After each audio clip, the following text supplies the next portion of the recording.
안녕하십니까. 2022년 12월 28일 수요일입니다. 코페스 동반자 채널에서 오늘은 한국에서 유일하게 드론을 잡았던 K-21 40mm 복합 기능탄, 이런 주제로 말씀을 드리도록 하겠습니다. 오늘도 말씀드리고자 하는 이야기 요지는 우리나라가 북한의 무인기 정도는 다 두들겨 잡을 수 있는 기술력과 자금이 충분하다는 그런 말씀을 드리려고 하는 겁니다. 어제도 말씀드린 요지가 30mm 비호 기관포와 30mm 천호 기관포가 개발된 시기가 다르고, 그리고 30mm 천호 기관포에다는 30mm 어헤드탄을 개발해서 사용하려고 다 준비를 했던 거기 때문에 다르다는 것을 말씀드린 겁니다. 그런데 국방부에서 30mm 어헤드탄을 채택을 안 한 겁니다. 그래서 양산이 안 됐기 때문에 결국은 비호나 천호나 똑같이 북한의 무인기를 잡지 못한다, 이런 말씀을 드렸던 겁니다. 사실 북한의 무인기 대응 문제는 굉장히 심각한 겁니다. 그런데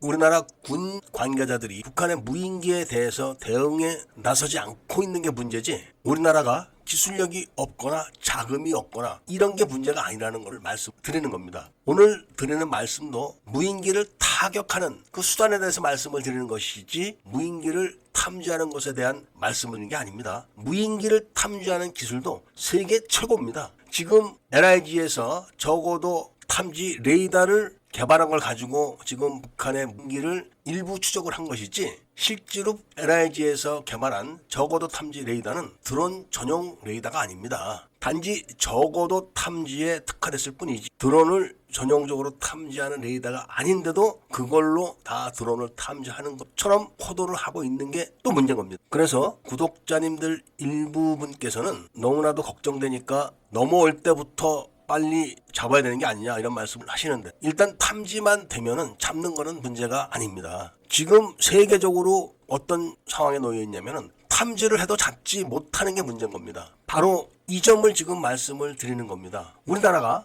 탐지도 세계 최고 기술력을 갖고 있지만 타격도 사실은 세계 최고 기술력을 갖고 있습니다. 많은 분들이 레이저 하지만 이 레이저가 실전 배치돼 가지고 제대로 제 몫을 하려면은 앞으로도 많은 기술적 제약을 뛰어넘어야 됩니다. 그래서 실제로 현재 당장 타격이 가능한 것은 대공포와 미사일이 확실한 겁니다. 그래서 오늘 말씀드리고자 하는 부분이 바로 우리나라가 지금 어헤드라는 그런 전방 확산탄, 이거를 빨리 만들어야 된다는 말씀을 드리려고 하는 겁니다. 그 전에 40mm 복합 기능탄에 대해서 약간 말씀을 드린다면은, 신관이라는 것이 근접 신관이 있고 시한 신관이 있고 충격 신관이 있는데, 복합 기능탄은 이 세 가지를 한꺼번에 다 갖고 있는 것. 그 중에 근접 신관은 바로 헬기를 타격을 할 때 헬기 앞에 2m에서 폭발을 하는 겁니다. 그래서 파편을 분산을 시키는데 어헤드탄과는 조금 차이가 있죠. 그렇지만 이 복합 기능탄으로 드론을 사격을 했는데 3발을 사격해서 맞췄다는 겁니다. 그러니까 3발을 연달아 사격해가지고 딱 드론을 맞힌 거죠.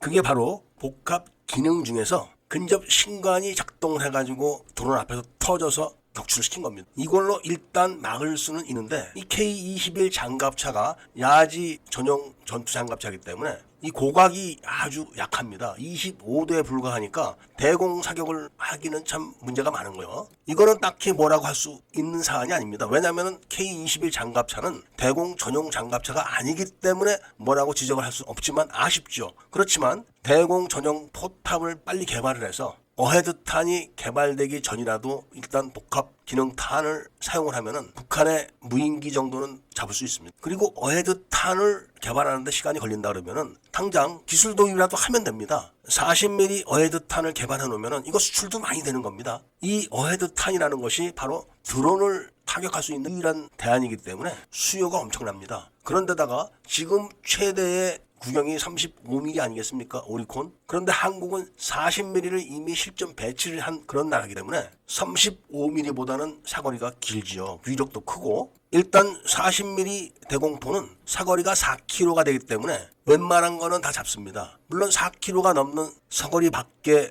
무인기들은 다른 대공포 또는 미사일로 잡으면 됩니다. 통상적으로 40mm 대공포에다가 사거리 15km 정도의 소형 미사일이나 유도 로켓을 개발해서 장착하면은 그게 세계 최고가 되는 겁니다. 타격에서는 일단 그렇게 되는 거죠. 그런데 우리나라가 드론 탐지는 세계 최대의 기술을 보이고 있기 때문에 이거를 연동시키는 사격 통제 장치의 소프트웨어만 제대로 개발해 놓는다면 그야말로 세계 최고의 드론 전용 대공포가 되는 겁니다. 이건 미국도 목 빠지게 지금 기다리고 있는 겁니다. 이런 거를 바로 밀매분들이 여론을 일으켜가지고 윤석열 대통령에게 압박을 가하는 거죠. 그래서 40mm 대공 포탑을 개발해서 K9 차체다 얹든 K21 차체다 얹든 빨리 하게 하고 지금 불러다 놓은 중소기업의 드론 탐지 기술을 시간을 끌지 말고 빨리 하게 만들어서 결합을 시키면은 바로 이게 세계 최고의 드론 대공포가 된다는 말씀을 드리면서 오늘 이야기를 마치고자 합니다. 애국 시민분들과 밀매분들께서는 구독을 꼭 좀 해주시고 좋아요와 알림 설정을 부탁드리면서 이야기를 들어주신 데 대해서